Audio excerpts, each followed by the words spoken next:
O Dio nostro Padre, grazie per averci dato Carlo, modello di vita per i giovani e messaggio di amore per tutti.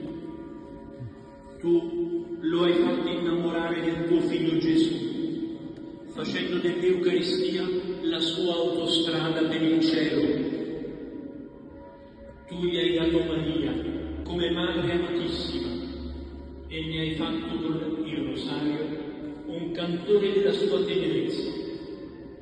Accogli la sua preghiera per noi. Guarda soprattutto ai poveri, che egli ha amato e soccorso. Anche a me concedi, per intercessione di Carlo Acutis, la grazia di cui ho bisogno per un attimo mio domani.